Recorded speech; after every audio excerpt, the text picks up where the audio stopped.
We are so happy to be here. John Craigie.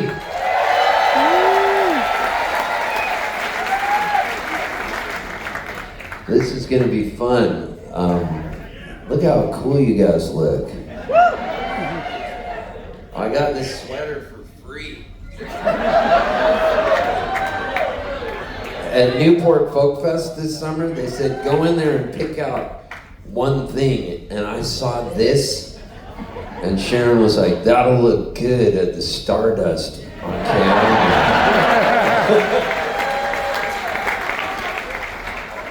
See, your dreams can come true if you just manifest it. So I was pretty happy that that happened. So we're gonna just trade songs tonight, kind of like me and Paul Thorne did a couple years back, and just have a good time and see what happens, because that's why we're here, is to spin some yarns and tell a few stories.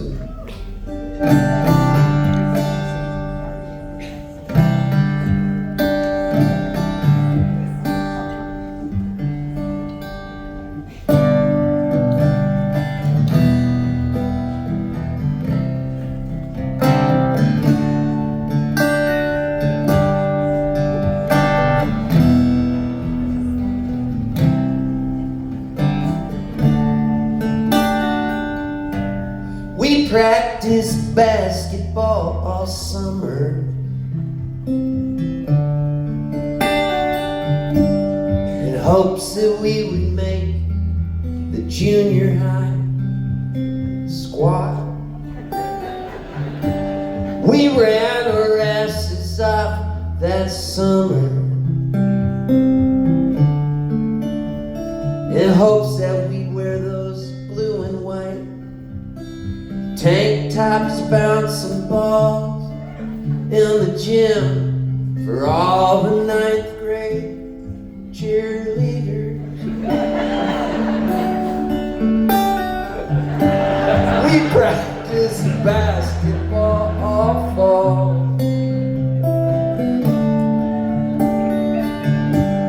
The ball would swish right through the net.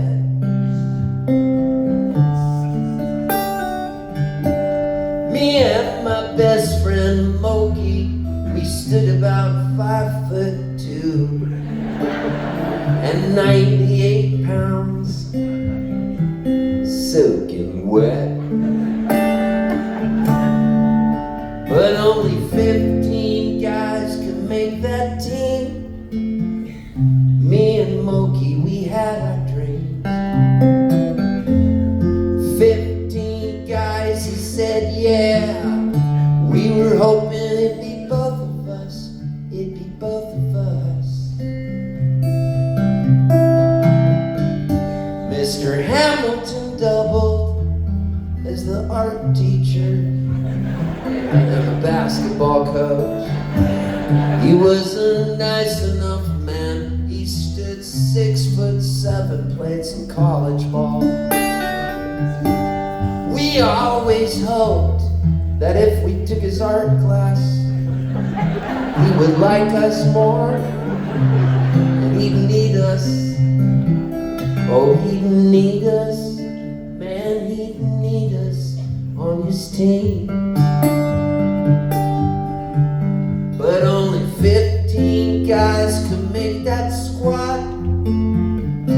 Every night I prayed to God. 15 guys, he said, yeah.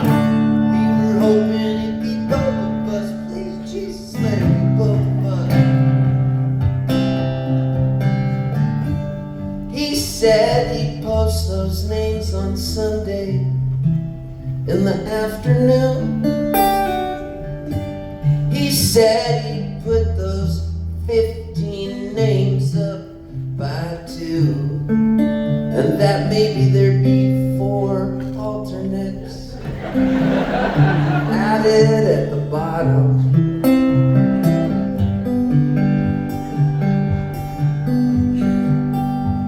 We rode our bikes down the long hallway in the junior high.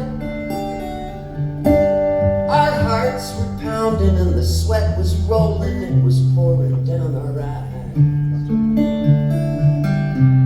I'll never forget how long that hallway seemed, and I could still see the names in the big black felt pen. Moki's name was listed in the 7th spot. We jumped for joy. Then my name we looked for, but it was nowhere to be found. It was nowhere to be found. I tried to ride my bike out of that hallway and the tears were falling. Coach Renfro stood there at the corner of the gym. He was the wrestling coach. He said, "Hey, Poltz, what's the matter with you?" He said, "I need you on the wrestling team. I need a 98-pounder. I need a 98-pounder.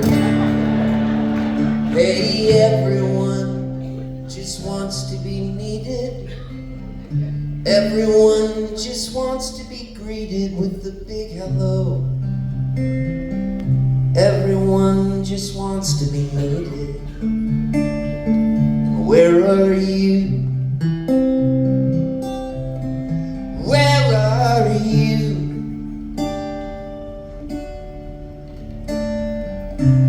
Where are you? Where are you? Where are you?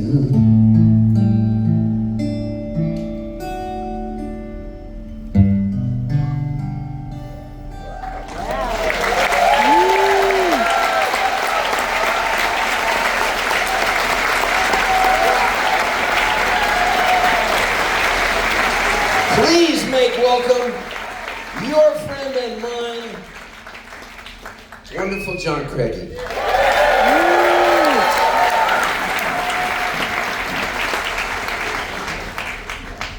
Keep it going for Mr. Poltz, please.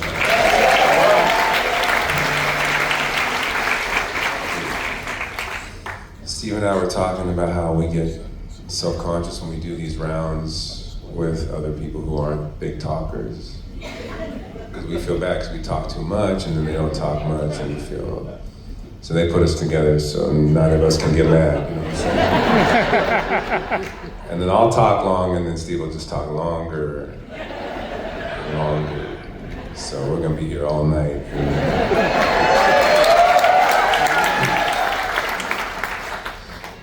It's nice to be paired with Steve. I didn't know Steve when I first heard of Steve. Someone just came up to me and they said, "You're like a mellow Steve Poltz." So I gotta meet this guy. So welcome to John Craigie, Steve Poltz, John Craigie. I forgot who got top billing, it's not important. This is called this is called Fish Tales. And I didn't know that's what it was called when they asked me to do this. I would have done it either way, but I was a little high when I saw the schedule.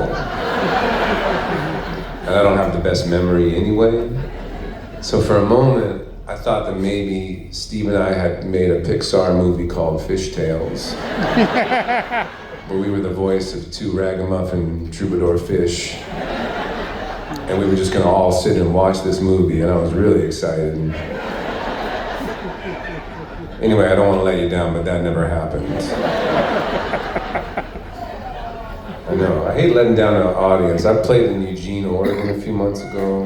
Yeah, all right, represent Eugene. It was at this venue and they have two rooms there. They got a little room for guys like me and a big room for big things. And in the big room was Back to the Future, the musical. I didn't know that was a thing. That did happen, and that is currently happening all over the United States and beyond. Anyway, I thought it'd be kind of a fun dad joke for me to say during my set to the audience after song one, hey, just so you know, this isn't Back to the Future the musical. You know, it's not the funniest joke, but it's kind of a fun dad joke. But anyway, I waited unfortunately I forgot, and so 5 songs in, I laid the joke down. It wasn't gonna get much laughs the first, after song one, but it got no laughs after song 5. But these 2 women, they just said, oh, and they got up and left. I was like, man, how could they, I ain't got no time travel songs at all. Anyway, thanks for coming in tonight.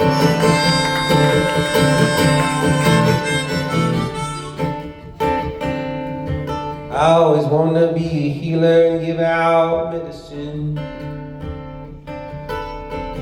I was too dumb to be a doctor, so I do this. They say your dream job, it won't pay your bills. They say change your dreams, but I just changed my bills. I'm hustling, baby.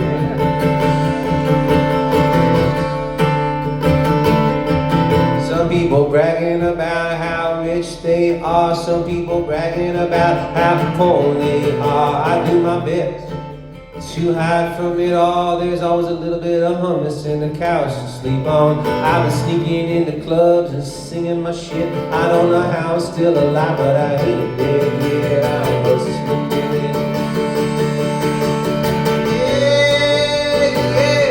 Yeah, I'm hustling, baby.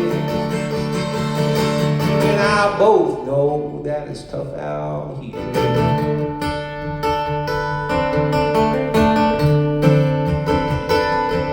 I get advice from musicians, I get advice from thieves.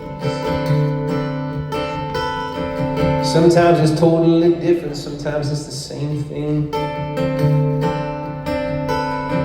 Steal a lot from one person and they call the cops. Steal a little from everyone. You rise to the top, I'm hustling, baby.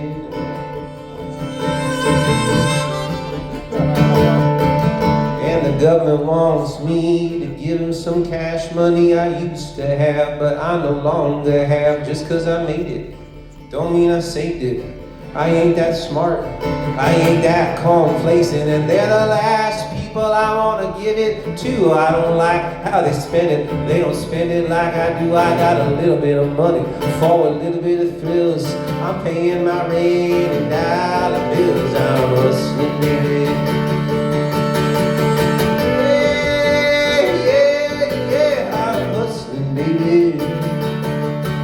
You and I both know that it's tough out here.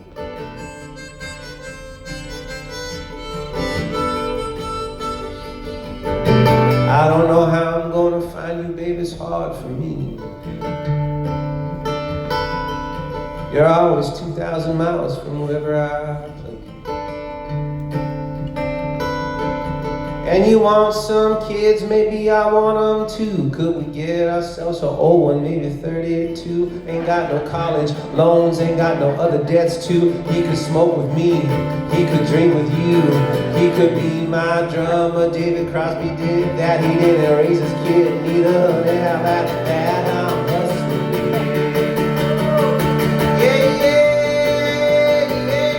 yeah, I'm hustling, baby. Both know that it's tough out here.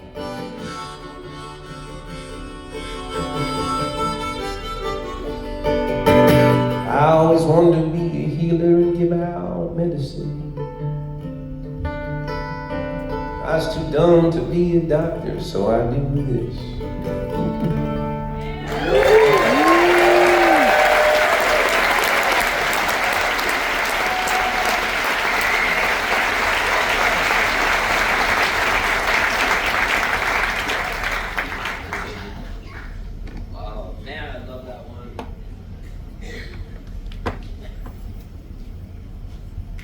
I was just in this hotel the other day, and I woke up and scribbled down this song.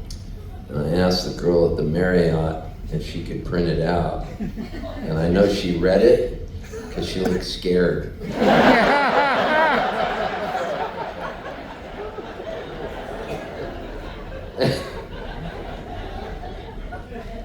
And it was really awkward. It's this long. Wow. Here goes. Let's see if this works. Now, this is called the Son of God. And this is a conversation between me and Jesus. Jesus' voice is higher than mine, so that way you'll know when Jesus is talking.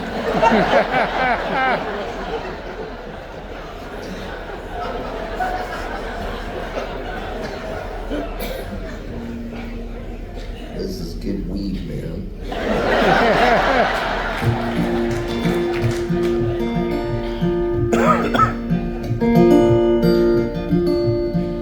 The Son of God contacted me about buying some Funk and Wagnalls encyclopedias. I said, hello, who's this? It's Jesus. Jesus who? Jesus H. Christ. God's Son. How'd you get my number? I have everyone's number. Even John Craigie? He's on speed dial.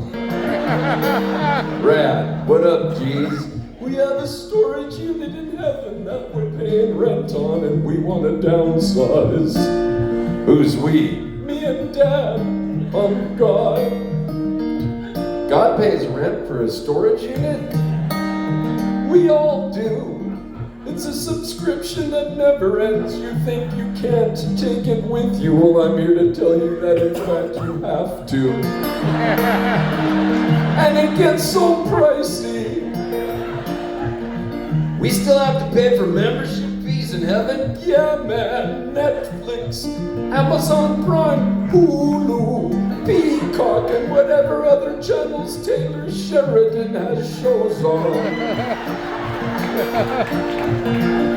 And even another Netflix account under an older email you forgot you were paying on. What about hell? Everything's free in hell except for your soul. Ever since the devil went down to Georgia, things have been kind of shitty. Do you kiss your dad goodnight with that mouth, and does God get a share of the profits?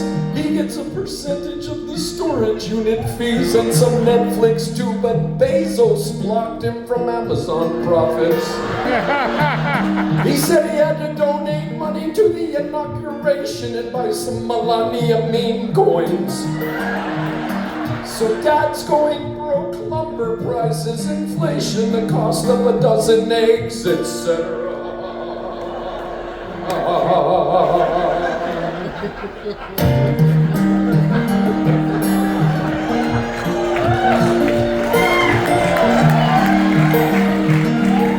Well, I'm a child of God, so I guess I'll take some encyclopedias. But I don't really need them. All the answers are in our hands, in our phones. Dude, help me out. My dad is pressuring me to sell. I'll change your water into wine and keep you out of hell. Give you a free get into heaven card. Okay, thanks. I love you, Jesus. That's what they all say. Even old Beelzebub, he just plays rock and roll with Chuck Berry. That sounds like fun. Does hell have Taco Tuesday? Only heaven. Every single day is Taco Tuesday. Well, where will Bob Dylan end up? He just turned 83. Let me check. Looks like his score is tied. Depends on his next record. Hasn't Bob Dylan done enough? I'd like to go where he goes. Not so fast, Abernathy. I know your history, old Poltzy. You're gonna need a free get into heaven card.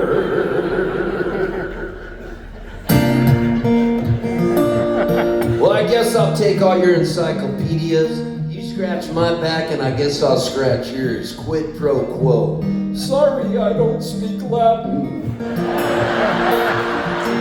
The Catholics outlawed it in the 60s. Here's your card. You're all set. I'll see you maybe even sooner than you think. Oh shoot, spoiler alert. I've said too much. What do you mean I'll see you sooner than you think? Just forget I said that. It's not that easy. How am I gonna sleep? Can you give me a prescription for Ambien? You can get that yourself on Cayamo. Gosh, thanks. I'll see you all in heaven. I'm going to the promised land. Thank God for bribery, blackmailing the Son of God and the Lamb. And Bob Dylan, I hope he gets into heaven. I mean the promised land. Amen.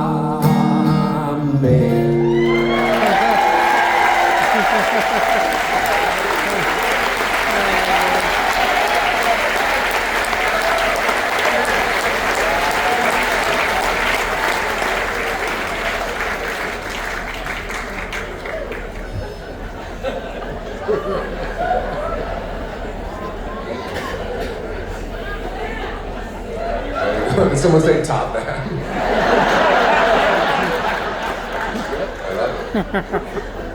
This is a competition, by the way. I appreciate that, thank you. There are some, no, what, more heckles? Oh, Jesus, we got a sassy one out there. There are some rounds in this business. I don't really like rounds that much because you might have like a great song coming up and you're like, oh, I'm gonna play this song, it's real fun. I got a real fun song. But then the person, well, it's not necessarily Poltz. Usually what'll happen is then the person right before you play something that's like so depressing and you're like, oh, I can't really do my little fun song now. But anyway, some rounds they have this thing where you have to like do a theme, right? So that I would have to do something off beat, but I'm glad we're not in that type of thing. I'll mention, this song says the word Jesus in it, right? But Poltz and I both were raised Catholic, so we got some of those similarities. Different vibes, but it translates. I'm sure we got the same guilt and all that stuff.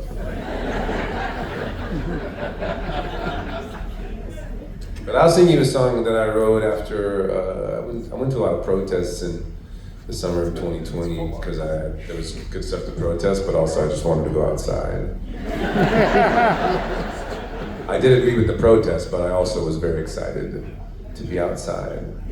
And who was at the Jeff Tweedy show right before this? Yes,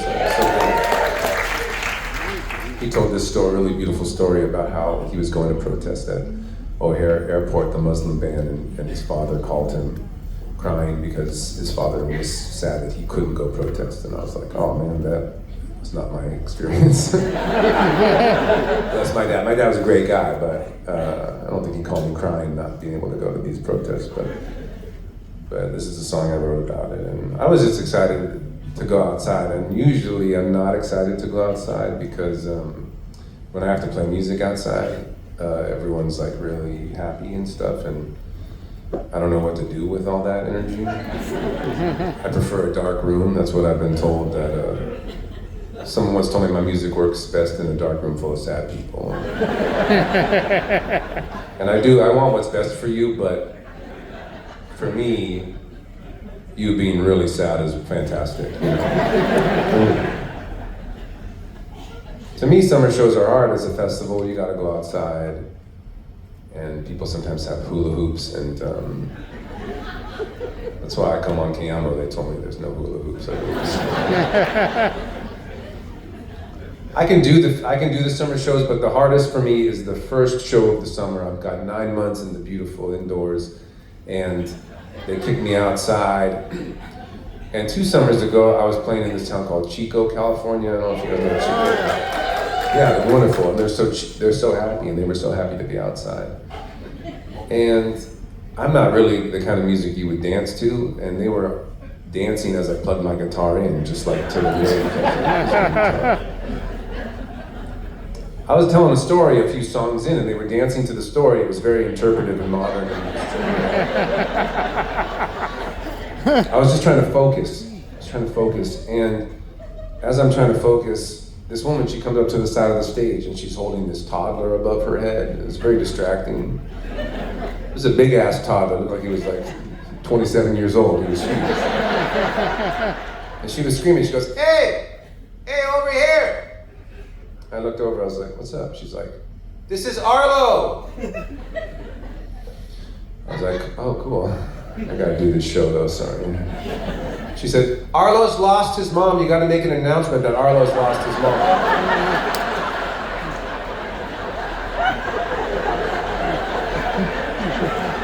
Now, if that ain't some summer shit, I don't know what is. Of course I'll make the announcement, of course. It's gonna kill my vibe, but I'll do it. So I paused the story and I'm like, hey everybody, this is Arlo.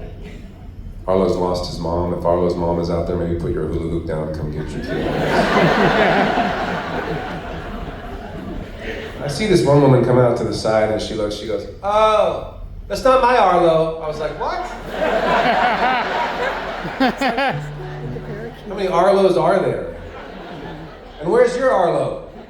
I got 2 missing Arlos right now and it's killing my vibe. Anyway, it's really nice to be on the boat is what I'm trying to say.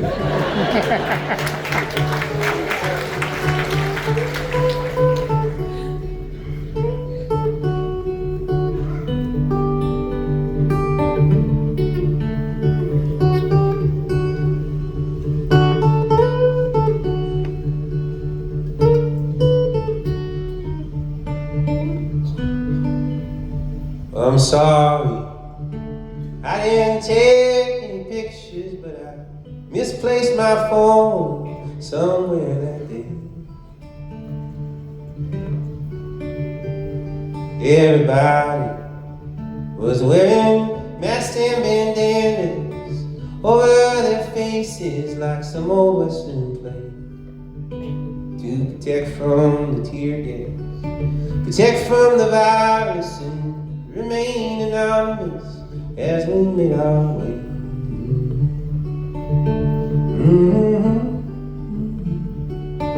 Oh,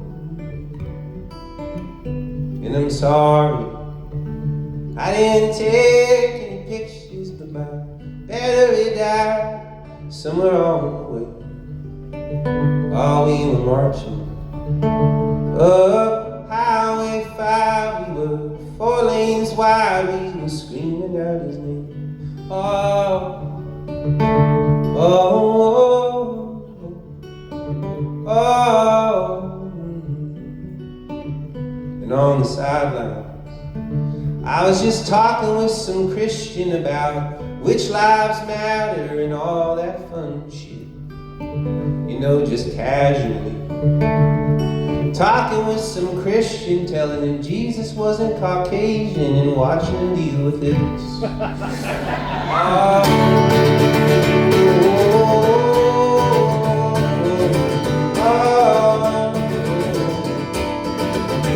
And I'm sorry, I didn't take any pictures, but I left my phone behind so they wouldn't trace where I was.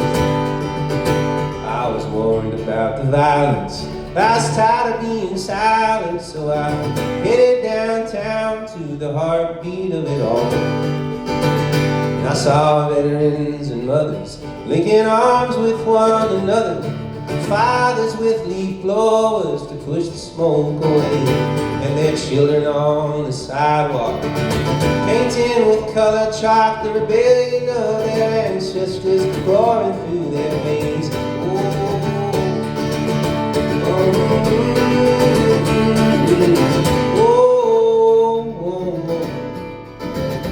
And I'm sorry I didn't take any pictures, but I owe you some stories when I come to you next time. I will tell you what I've heard, I sing to you what I've learned from the worst and most important summer of my life.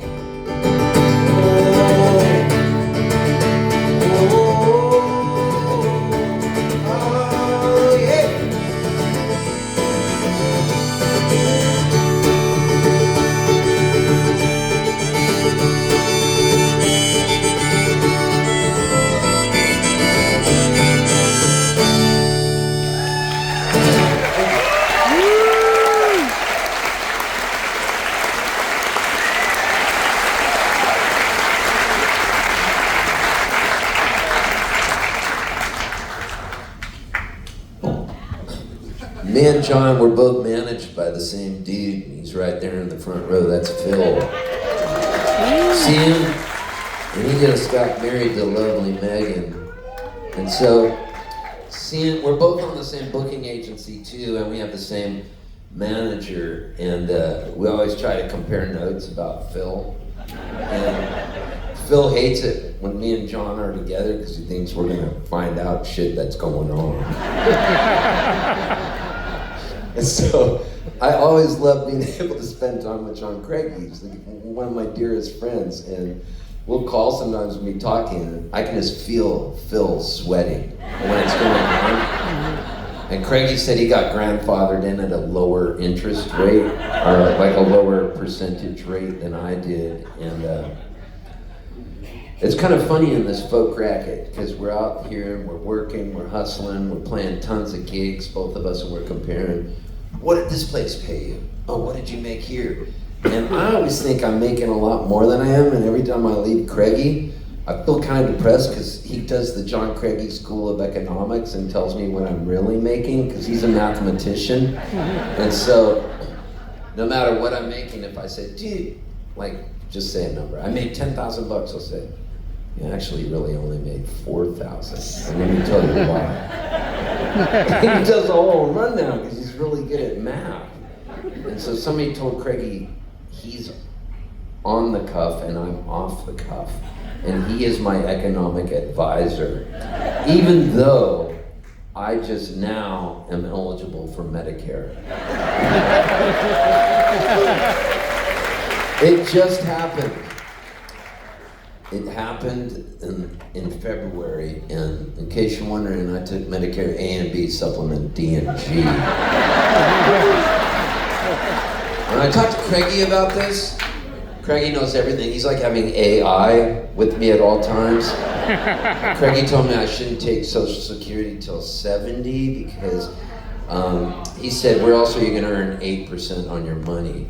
And I was like, wow. So you've been very helpful with my career, my financial career. And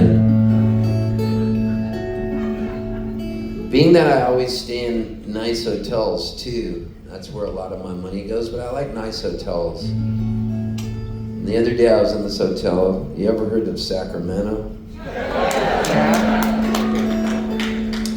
I had a night and I went to this really top shelf Marriott spa place, and I took a bath. It had one of those beautiful standalone bathtubs, and I called Sharon. Sharon's right there. She was back home in Nashville.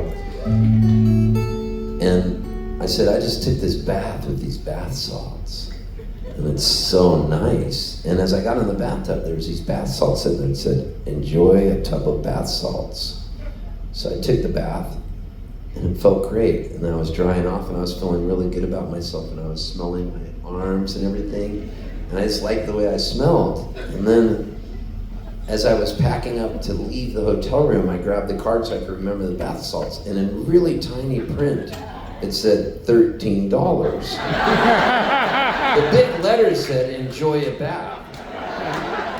So I had this Larry David moment where I was like, I'm not gonna say anything, but I really feel like I got ripped off. And I'm an ambassador elite at Marriott, and I don't feel I should be charged for this because I feel like they duped me. So I put the card in my back pocket, and I went to check out, and they said to me, Mr. Poltz, thank you for being an ambassador elite member. Because when I came in, they profiled me because I was in the ambassador line, and there was 3 businessmen ahead of me, and then I was there, and then another businesswoman behind me. And the guy singled me out and said, excuse me, sir, this is for Ambassador Elite, just by the way I look. And that's when I said, I am Ambassador Elite. And he said, oh, here, have a water. Would you like a 4 p.m. checkout? And then, as I was checking out, I wasn't going to bring it up. And I felt the card in my back pocket, and I went, he goes, was everything great with your stand? I go, yeah. And I handed the card, I go, you see this small print here? I felt ripped off, because had I known it was a $13 bath, I probably wouldn't have taken it because I don't feel like a bath is worth $13. And I feel like I got ripped off. He goes, we'll take it off your bill, Mr. Poltz.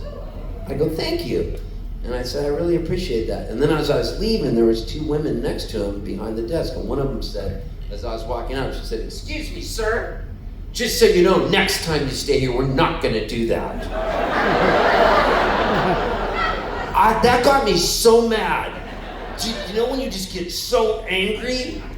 So the valet guy, pulls my car up. I tip him $20. He helps me load in my luggage. And then the manager walks out and I go, you know what? That's where it got really Larry David. You really need to talk to her and give her some lessons on how to talk. I'm Ambassador Elite. And then I felt so bad that I said that. I got in the car and then I called Sharon. And she had just gotten in an argument with a girl down the road who voted for somebody different than we did. She got a screaming match. And we both talked each other down from our cliffs. So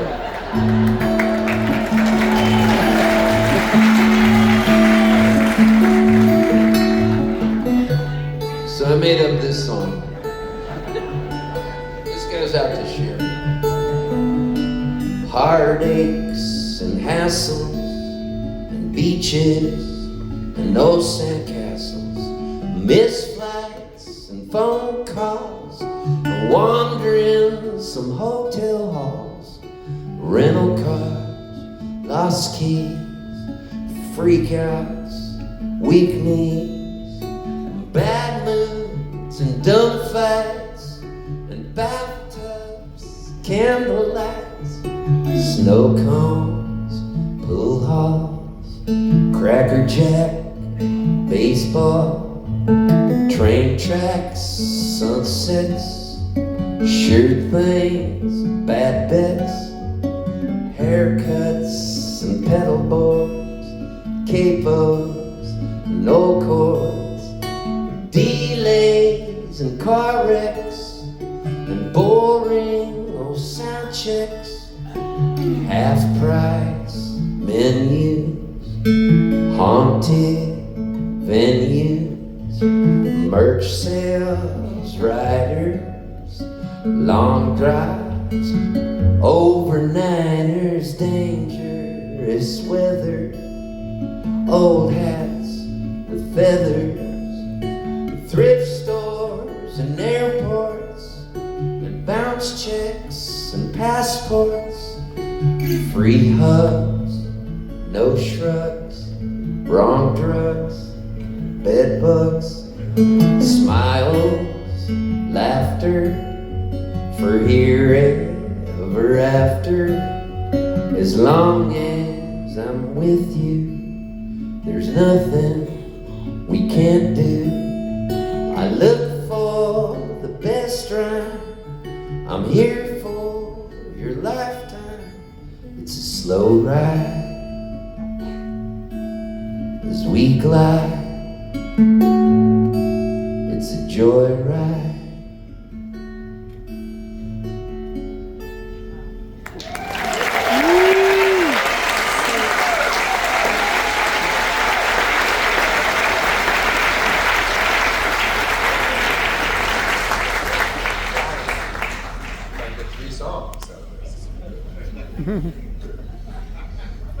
This is a good gig. I like this gig. This is my second time on the boat, and the first time I was on this boat. Thank you. I saw a couple shows in here. I said, someday, man, I'll be on that stage with Steve Poltz, and then someone's gonna yell out, "Top that, motherfucker!" It's gonna be a good night. This is a good gig. I did a gig a few weeks ago. It was a tough gig for me. It was the gig itself was fine, but it was on Valentine's Day, and I'm not anti-Valentine's Day, but I don't have any songs for the Valentines. They want some nice songs, and I don't have anything like loving like that. And it's the same reason I don't get asked to play a lot of weddings. If we could somehow popularize divorce parties, then I would be booked for the next few years. I'm here for you. I got a lot of songs for that.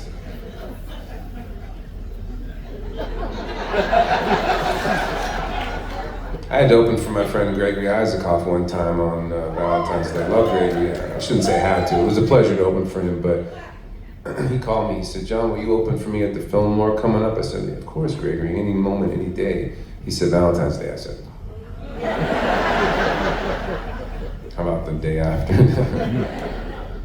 It's tough because he's got great songs for the lovers, you know. But I went on first. Everybody was in mid-snuggle in that front row when I came out. Each song they started to snuggle. I don't want you to think I'm anti-holiday though. I like holidays are fine. People think I'm anti-Christmas. I'm not anti-Christmas. It's a tough month, December, because the music is a little incessant, if you ask me. It's a weird. I like Christmas music, but it's the only genre that's forced upon you, you know? Like if I don't like ska music, I can just not listen to ska, and you can listen to ska and all is right in the world. But if you don't like Jingle Bells in December, go fuck yourself, you're gonna hear it all day. I got no problem with Jingle Bells. I like a lot of Christmas songs, some songs I like, some songs I don't. One song that I just find very intriguing is this little song called Santa Baby. You guys know Santa Baby? Yeah. I find, okay. Maybe you'll appreciate this little story then. It's intriguing to me because whether you like it or not, you gotta have some respect for Santa Baby because it carved out its own new subgenre of Christmas songs. Before it came along, there were really only 3 subgenres of Christmas music, and I don't want to get all mathematician on you, but if you'll just bear with me for 1 second. Picture yourself a pie chart. It's got 3 big chunks of 33% each, and there's a little sliver of 1%, we'll get to that. Those big chunks are the major subgenres of Christmas music, all right? Subgenre number 1, little baby Jesus, right? He's in a manger, he's tender and mild for some reason.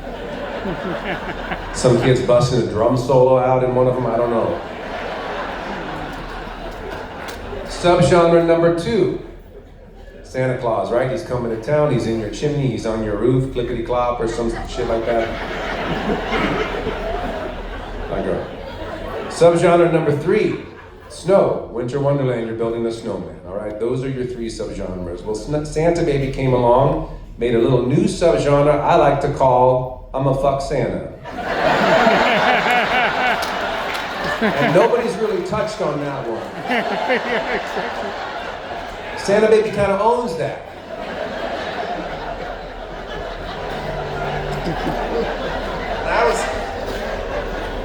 Last December, I was telling a friend about this, and I said, you know, it's weird though, because mostly women sing that song. I'd love to hear a man sing that song. My friend said, oh, have you heard the Michael Bublé version? I said, I have not.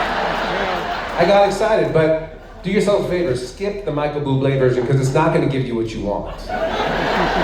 It didn't give me what I wanted, all right?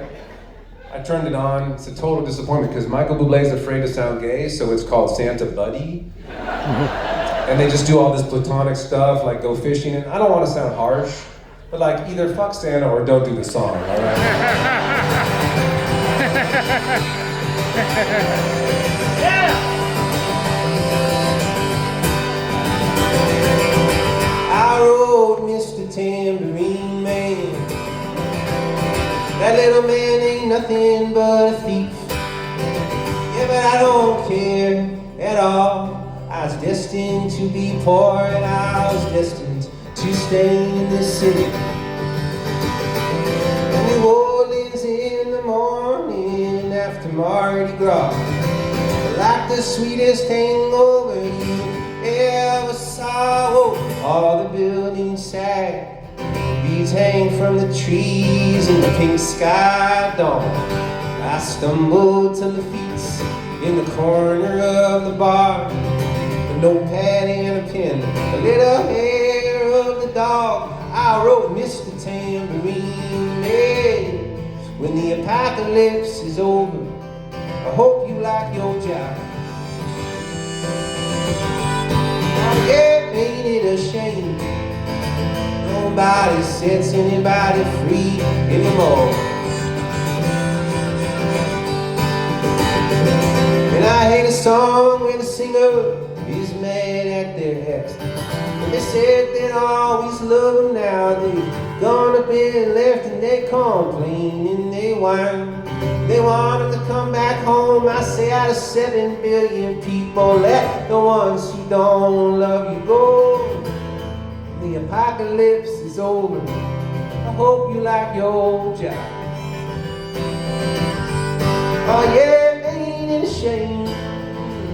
Nobody sets anybody free anymore. Oh, oh. Oh, oh, oh, oh,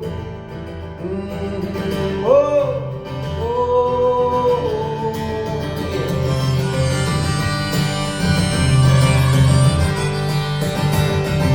They never trust a musician who plays with their eyes open, 'cause all the good shit happens when they're closed. You gotta give yourself the shivers before you could give them to somebody else. So I wrote Mr. Tambourine Man and I left it in the dust. Oh, the perfect song is the song that you only gotta play once. I don't wanna be no dinosaur, blaming the asteroid for my strife. I might have been boring yesterday, and I've been up all night all day. When the apocalypse is over, I hope you like your old job. Oh yeah, ain't it a shame? Nobody sets anybody free anymore. Oh, ain't it a shame? Ain't it a shame? Ain't it a shame? Nobody sets anybody free anymore.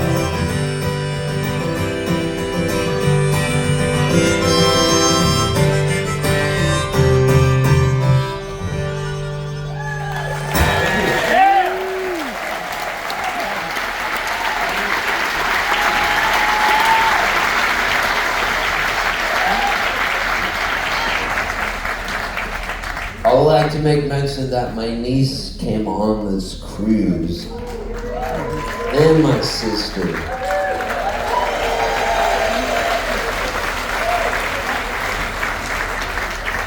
Man, I'm so glad you guys made it. Me and Craigie were talking earlier today about how we go to Australia and how in Australia you can say certain words that you can't say here.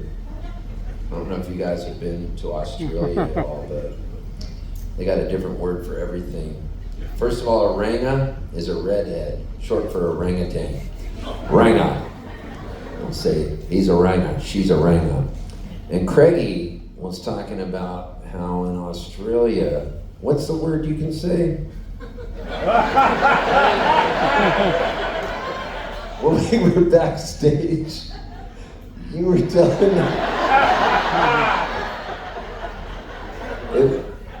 It was crazy because when you're over there and you hear them saying this word, you just think, you can say that? And they'll say, oh yeah, he's a good cunt, that guy over there. And you just freak out over it. And so Craigie was saying that, where did you live, Santa Cruz? Yeah, and what did they say there? Om Shanti Goddess or something? What does that mean? Well, you and I were talking, and we were saying how that's where I grew up. That C word was like really bad. Yeah, you can't say it. You wouldn't say it to somebody else. No. And Steve asked me, "What's the nicest thing you could say to somebody?" And when I lived in Santa Cruz, deep within the hippie community, something like an Om Shanti Goddess was probably the nicest thing you could say to somebody. That's a beautiful thing. It's beautiful, yeah, perfect. But when you were in Australia or in Scotland, did you hear them say that word too? Yeah, all the time. How? Like how? Well, for me, it was funny because when I went to Australia, they really liked the show to be raunchier than I do in the States. They would say, "John Craigie, are you gonna cuss tonight?" And I would say, "Yeah, sure." And they'd say, "How much?" I'd say, "Regular amount." And they'd say, would you mind saying cunt a few times? And I was like, I'm kind of not comfortable with it. And one guy came up to me after the show and he said, John, I noticed you didn't say cunt. I said, yeah, I'm working on it, all right, give me a second.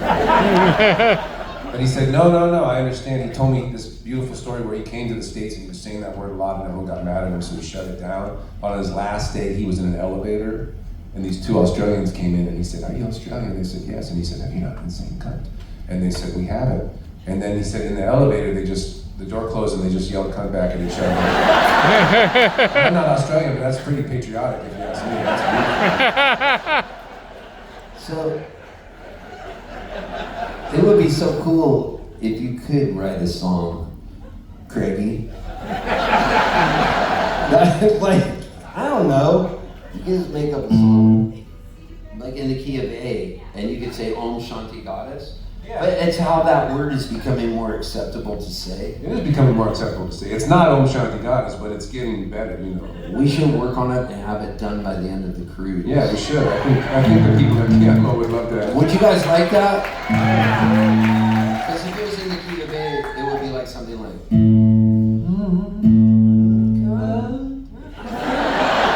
It's becoming more acceptable to say, but it's not Om Shanti Goddess. Om Shanti Goddess. Cunt is becoming more acceptable to say, but it's not Om Shanti Goddess. Om Shanti Goddess. Oh, oh, oh, oh, oh, oh, oh. Something like that. I don't know. That would be cool.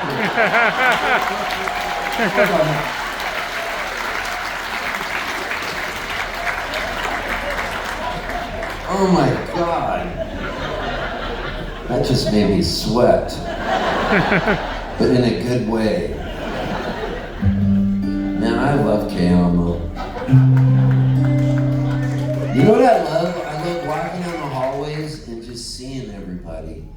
You guys are so nice. Like, I wish we could take Cayamo and bring it just out into our cities. Don't you? I think that good things would happen.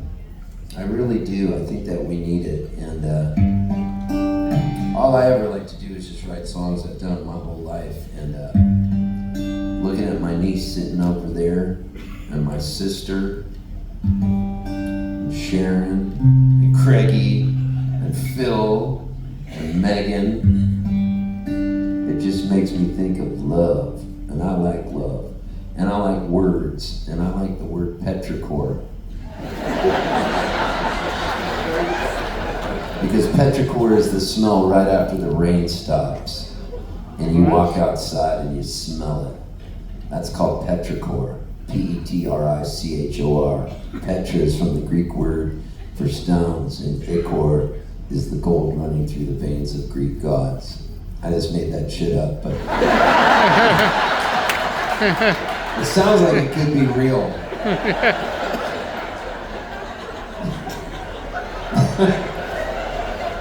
If you say anything to people, they'll believe it.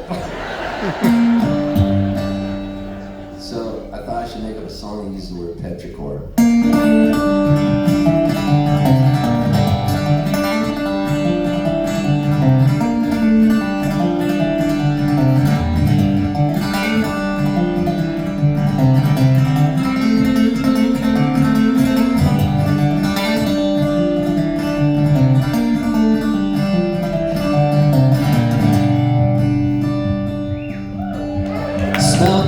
From the dirt, rub it on, what could it hurt? It's the smell that we all love, set right down my above. My life is buttered up, see 4 corners are like cup. Women all around the world are smelling like a red dirt girl. Petricore is happening right. Happens every time the rain comes down. See the steam rising right on. Petricore is happening right now. I saw my garden parts and dry, look up to the clear blue sky. Prayed all night for one good cloud, make the sweet rain come on down. Thirsty rains out, look at me, it's almost like they can see. Healing drops fall from the sky, it starts to rain, I start to cry. Petricore is happening right now.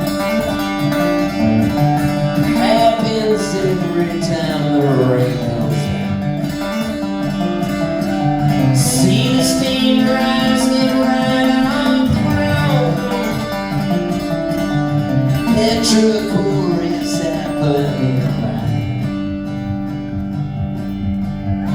Heavens give me my left blood. When it's done, I'm in the mud. Watch crack dress, soak it in. See myself as right again. Now you know just what it is. It's a gift that heaven gives. Grows the flowers and the weeds. Blessings for the thirsty seeds. Petricore is happening right. Happens every time the rain comes down. See the steam rising right off the ground. Petricore is happening right. Petricore is happening right. Petricore is happening.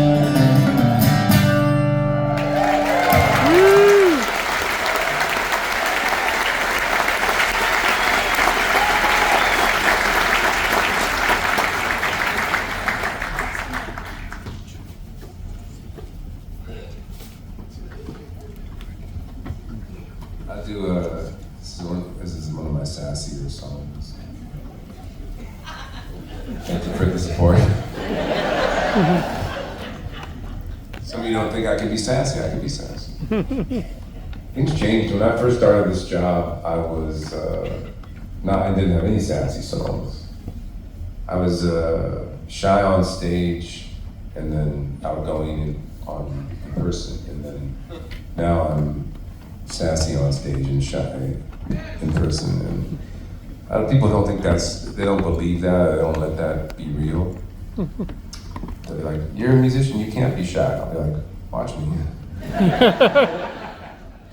But it's because there were too many weirdos and it kind of made me shy, I think. But in my early job, I just didn't want to blow it, you know. And in the early days, I didn't have anybody that wanted me to come to a town, so I would just call these coffee shops and I would say, hey, can I play in your coffee shop? And then they would say yes or no, and if they said yes, then I would say, could I also sleep on your couch? Because I had nowhere to sleep. And I learned that I had to be specific that I wanted to sleep on the couch in their house, because there's a lot of couches in this world. I was playing in this coffee shop in Dallas once, and she had said I could sleep on the couch, but I found out that she meant the couch in the coffee shop, which was fine. I wasn't above that or anything like that, but the problem was I did my gig and everyone at the coffee shop knew I was like nice, but I fell asleep in my boxers on the couch, and then the person who opened the coffee shop at 4 a.m. did not get the memo. So I woke up to someone screaming, and she's like, I'm gonna call the cops. I was like, I'm a folk singer. She was like, I'm calling faster. I was like, I remember this one time early in my career, I was playing in Boise, Idaho, and the woman there said, yeah, you could play here and you can sleep on the couch in my house, but I'm not gonna be there, but my boyfriend will come pick you up and he'll take you back to the couch. I said, great. I did the gig, and just like that, like a little boy at soccer practice, I called her boyfriend and I was like, I'm done with the gig, come pick me up. And he was like, right on. And he picked me up and we went back to the couch. And I was young, and this was the coolest guy I ever met in my life to that point. Something about him was so cool. I liked the way he talked, and we were smoking weed on his couch, and everything he said was cool. He'd be like, Craigie. I was like, yeah. He's like, you wanna soak in a hot tub? I was like, yeah. He was like, me too. And then there was a long pause. And I was like, do you have a hot tub? He was like, I do not. I was like, cool, we're just manifesting dreams here, it's fine. But then a few minutes later, he was like, I know someone who does. I was like, should we just soak in that one? He was like, yeah. So we walked down to his friend's house. It was a few blocks away. It was a beautiful summer evening in Boise. And we got to his friend's house, all the lights were out. We went around the side, he jumped over the fence, as friends do, I guess, and he jimmied the lock, and we went in and we got in the hot tub. We were naked in the hot tub. I can do that, you know. I should say this though, we were two different kinds of naked. His clothes were thrown cartoonishly all over the lawn like he didn't care. Mine were folded nice and neatly next to me. Like, I'll get naked, but I'll get dressed real fast. That's how I was raised. That's what happens when you get raised by hippies and Catholics.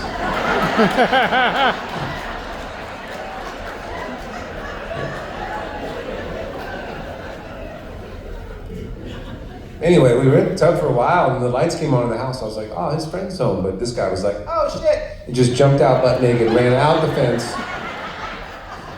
I was like, okay. I started putting my clothes on. This guy was yelling at me, get your naked ass out of here. I was like, my pants are on, I'm quick.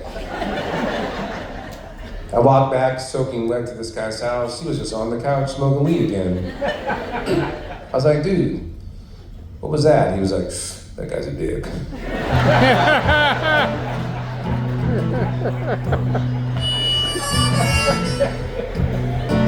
Anyway, here's my sassy song.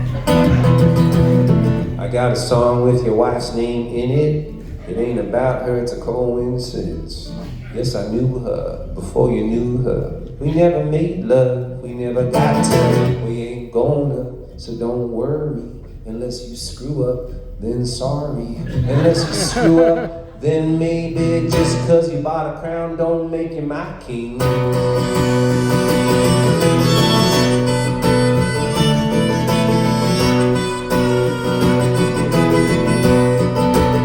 Ain't nothing bad no more. Your grandma taking edible on the way to the store.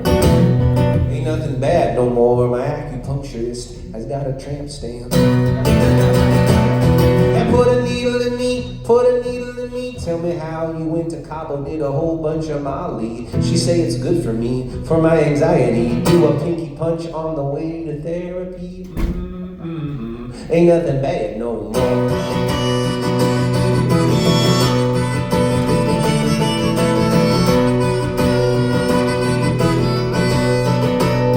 Ain't nothing bad no more. Your mom and dad went poly. Got a third down in Cali. Bring her up to Thanksgiving. Make you call her Aunt Sally. It saved the marriage. No kidding. If the world gonna end, they're gonna go down swinging. Nobody booed yet.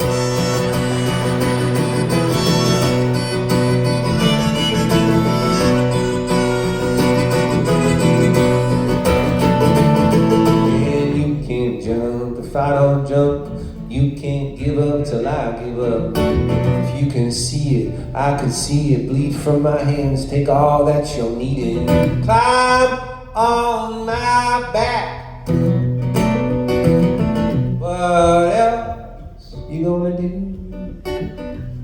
You save my goddamn life, I'm gonna save yours too. Oh yeah. I got a song with your wife's name in it. About her, it's a coincidence. Yeah, I knew her before you knew her. We never made love, we never got to. We ain't gonna, so don't worry. Unless you screw up, then sorry. Unless you screw up, then maybe I don't owe you, you don't owe me. Yeah. Oh, oh, oh, oh, oh, oh, oh, oh, oh. Nobody moved yet, nobody called out Judas. Nobody moved yet, nobody called out Judas.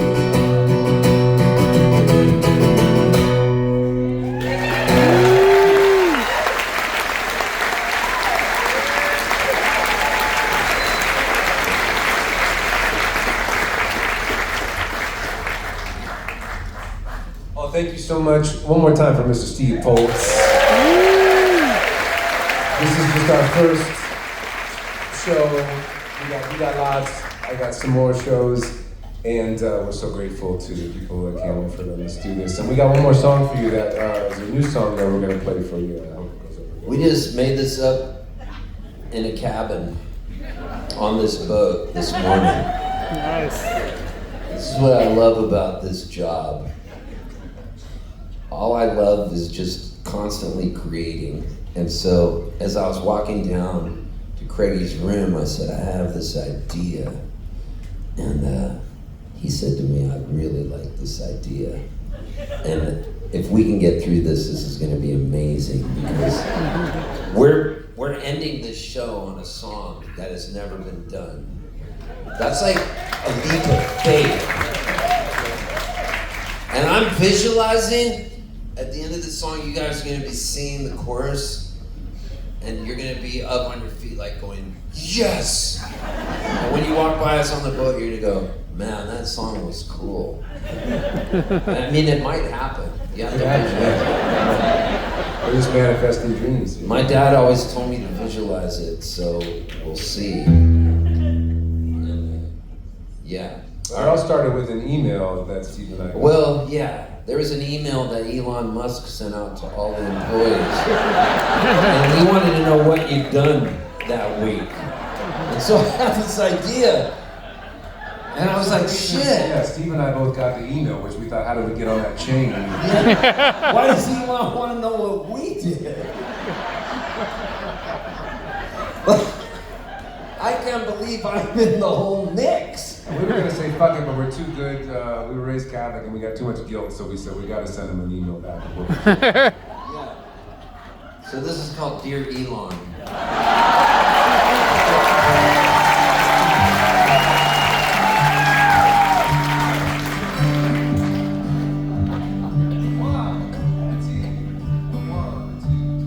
Dear Elon, this is what I did last week. Dear Elon, I never thought with you I'd speak.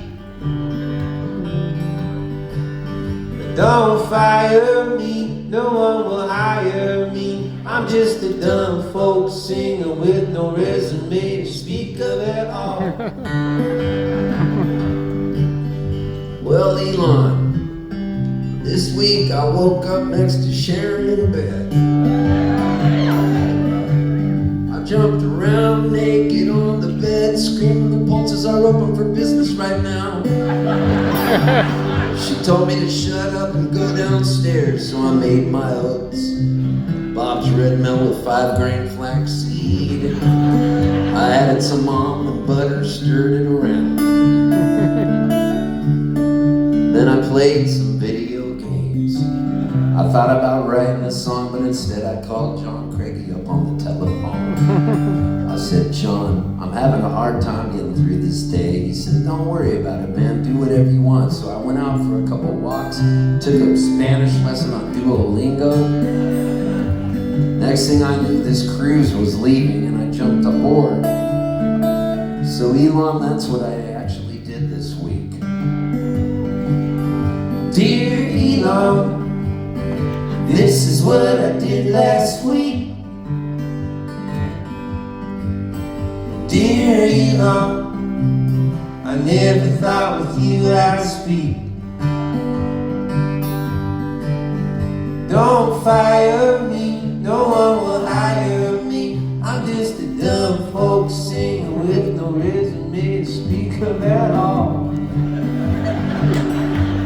I woke up earlier than I normally do to a call from Steve Poltz, because he's 2 time zones ahead of me. He forgot where I live, and I coached him through his morning. I figured it was time to get up. I went down to make some breakfast. I normally have been doing 2 eggs and hash browns with my new naturopath, Dr. Sarah Silverman, no relation, unfortunately, to the comedian, which I kind of hoped it was going to be that when I made my first appointment. Even though it's very logically not gonna happen, but anyway, she's wonderful. She wants me to do my breakfast with some Greek yogurt and some granola and berries, 18 grams of protein. I did have some yogurt, but it wasn't Greek. It was Lithuanian and only had 3 grams. So I had to walk to the natural groceries. That's what I did. Dear Elon, this is what I did last week. Dear Elon, I never thought with you I'd speak. But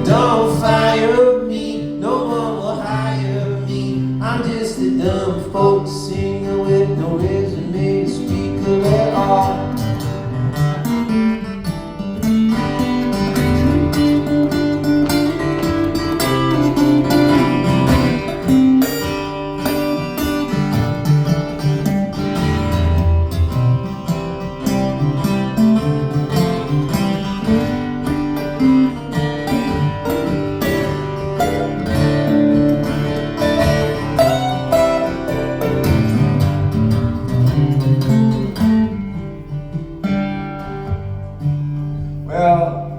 Walking back from Natural Grocers with my Greek yogurt and my granola, keto, paleo friendly. I remembered I had a show with Steve that night, and so I got on a plane. I got to Nashville. I said, "Hey Steve, I'm in Nashville for our show. I think we should get together and rehearse a song for the night." I said to Craigie, "Let's go play frisbee golf, because in East Nashville there are a lot of frisbee golf courses. And you should bring some gummies. And then we'll get to work on what we need to do for Elon." I brought him some gummies, my favorite, my 5 milligram wild WYLD elderberry. You know what I'm talking about. We dropped 2 of those. We decided to go play frisbee golf, but there's too many frisbee golf places in Nashville, and so to make it easy, we thought we'd Rochambeau to pick one. But I'm a math guy, so I said we ought to do best 7 out of 15. We kept losing count, so it took a while. But then I realized they were the wrong gummies, and he thought that they were 5 milligrams of THC, 10 milligrams CBD, but instead they were 10 milligrams THC with 5 milligrams CBG LGBTQ+.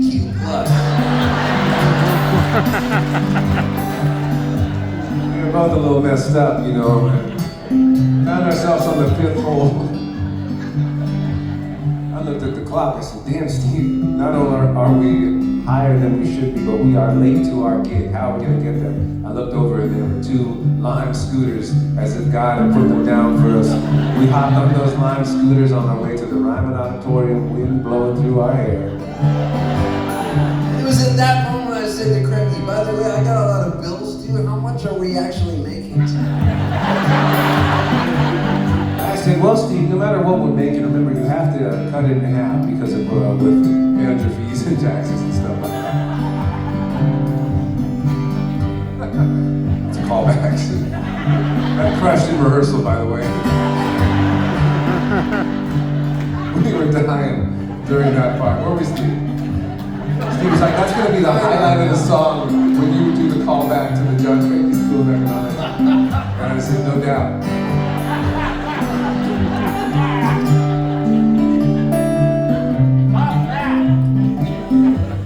So then we called up our manager, Phil Heinsohn.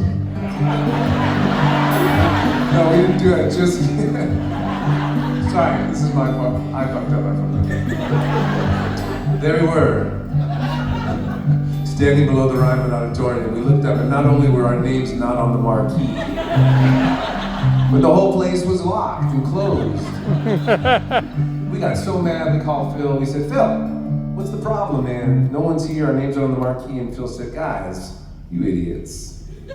That show is next week. And it's not in Nashville. It's on Cayamo in the theater." And we said, "Oh, dear Elon, this is what I did last week.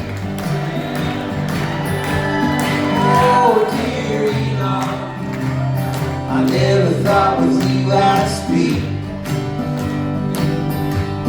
Oh, don't fire me, no one will hire me.